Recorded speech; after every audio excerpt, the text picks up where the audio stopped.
माझं नाव सोनल. मी एक शहरातली मुलगी आहे. तसं तर मी गावाकडचीच आहे.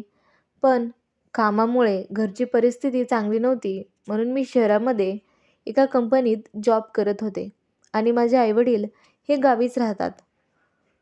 उन्हाळ्याच्या सुट्टीत मी गावी गेल्यावर बाबांनी माझ्या लग्नासाठी 2-3 स्थळं बघून ठेवली होती आणि मला यातलं काहीच माहीत नव्हतं. मला फक्त बाबांनी सांगितलं, "बरेच दिवस झालं बाळा, आपली भेट झाली नाही. म्हणून सुट्ट्यांमध्ये आईला आणि मला भेटायला ये." पण मला काय माहीत, बाबा तर माझं लग्नच लावायला निघाले होते. मी घरी गेल्यावर दुसऱ्याच दिवशी बाबांनी एका मुलाला घरी बोलावलं. तसं मला बघायला आलेला मुलगा देखील चांगलाच होता. पण इतक्यात मला अजिबात लग्न करण्याची इच्छा नव्हती. त्याच्या घरी पण तो एकुलता एकच होता आणि तो बघायला आलेला मुलगा म्हणत होता, "मी शहरामध्येच राहतो. मी एका कंपनीमध्ये एक बॉस आहे. माझ्या आईवडिलांना शहरामध्ये राहायला आवडत नाही. म्हणून ते माझ्यासोबत न राहता गावीच राहतात आणि त्यामुळे लग्नानंतर तो सुद्धा माझ्यासोबत शहरामध्येच सेटल व्हायचा आहेस. त्यामुळे तिथे फक्त तू आणि मीच असू. आई-बाबा काही सोबत नसतील." मग माझी इच्छा नसतानाही लग्नाला होकार द्यावा लागला. पण आलेलं स्थळ हे चांगलं होतं.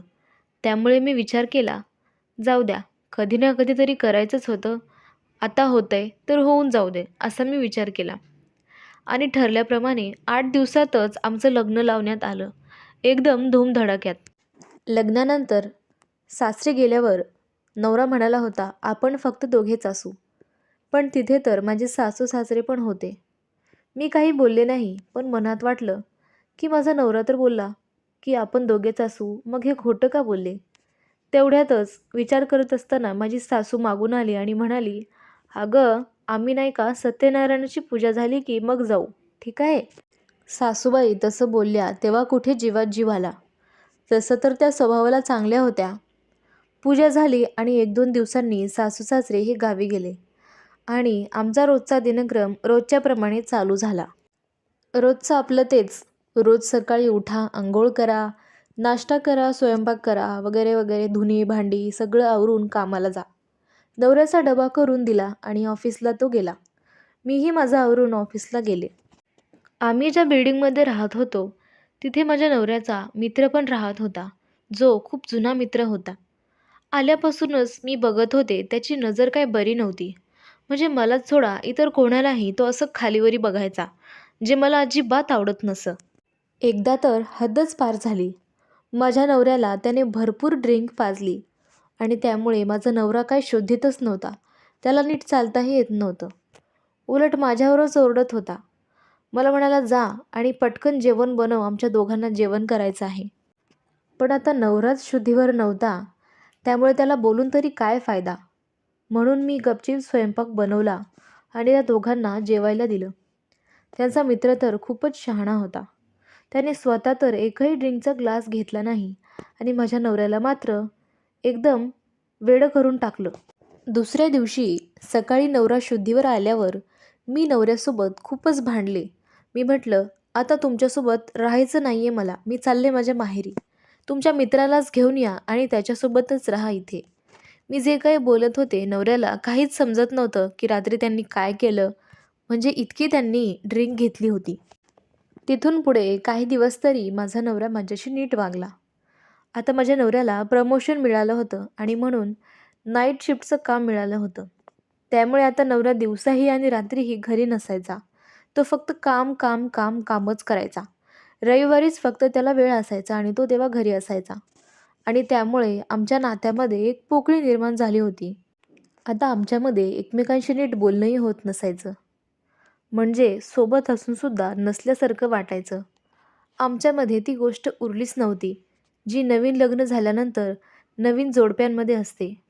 मला नवऱ्याची खूपच कमी भासत होती. खूपच एकटं एकटं वाटायचं मला. आणि त्या गोष्टीचा फायदा घेत त्यांचा तो मित्र घराच्या अवतीभोवती सारख्या गिरक्या मारायचा. पण काही दिवसांनी त्याचं अवतीभोवती असणंही मला आवडू लागलं होतं. कदाचित माझा नवरा माझ्या जवळ नव्हता, म्हणून मला असं वाटत असेल. एकदा मी घराची साफसफाई करत होते. मला फरशी पुसायची होती. म्हणून मी खाली बसूनच फरशी पुसत होते. घरामध्ये एकच खिडकी असल्यामुळे हवा जास्त येत नव्हती आणि त्यामुळे फरशी सुकण्यासाठी मी दार उघडंच ठेवलं होतं. तेव्हा मी साडीवर होते. फरशी पुसत असताना माझा धक्का त्या भरलेल्या बकेटला लागला, ज्यात मी फरशी पुसायला पाणी घेतलं होतं आणि ते सगळं फरशीवर सांडलं. म्हटलं बापरे, आता परत काम वाढलं. मला तर खूपच राग आला. मी रागात उठली आणि पाय सटकून तिथेच पडले. त्यामुळे मी पूर्ण ओलीचिंप झाली होते. आता मी जी साडी घातली होती ती खूपच पारदर्शी होती आणि पातळ होती, ज्याच्यामुळे माझं सगळं शरीर हे दिसत होतं.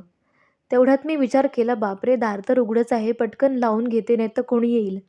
आणि तसंच झालं. तेवढ्यातच त्यांचा मित्र तिथे आला आणि मला त्या अवस्थेत त्याने बघितलं. मला तसं त्या अवस्थेत बघून तो एकदम घामाघूम झाला होता. त्याची तर मला बघून लाळच टपकली होती आणि मी त्याला रागवायचं सोडून उलट जवळ बोलावून घेतलं. त्यालाही वाटलं चांगली संधी आहे. तो धावतच माझ्या जवळ आला. तेवढ्यात त्याचाच पाय सटकला आणि तो माझ्या अंगावर येऊन जोरात पडला. मला तर खूपच धडधड होत होती. त्याने तिथेच माझ्यासोबत नको त्या गोष्टी करायला सुरुवात केली आणि मीही त्याला काहीच बोलले नाही, कारण मलाही कंट्रोल होत नव्हतं. जवळपास 2 तास तो आणि मी असे एकत्र होतो. गेले कित्येक दिवसांपासून नवऱ्यापासून जे सुख मिळायला हवं ते मिळालं नाही आणि त्यामुळेच मी एवढी भुकेली होते त्या गोष्टीसाठी.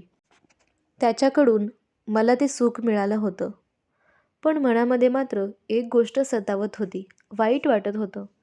आपण नवऱ्याला फसवतोय, चुकीचं वागतोय, पण लगेच दुसराही विचार यायचा. नवऱ्यानेही आपला विचार केला पाहिजे, आपल्याला वेळ द्यायला पाहिजे. त्याला कळायला हवं त्याचं लग्न झालंय, बायको आहे, घरी वाट बघतीये. हा विचार तो का नाही करत? जेव्हाही नवरा घरी नसायचा तेव्हा त्यांचा तो मित्र घरी यायचा आणि आमच्यामध्ये त्या गोष्टी सुरू व्हायच्या. असं आमच्यामध्ये 1-2 नव्हे, जवळपास 6 महिने आमच्यात ही गोष्ट चालू होती. माझा नवऱ्यातला इंटरेस्ट कमी झाला होता. त्यामुळे नवरा जवळ जरी आला तरी मला नको वाटायचं, कारण मला सवय त्यांच्या मित्राची लागली होती आणि त्यांचं असणं मला अजिबात आवडत नव्हतं.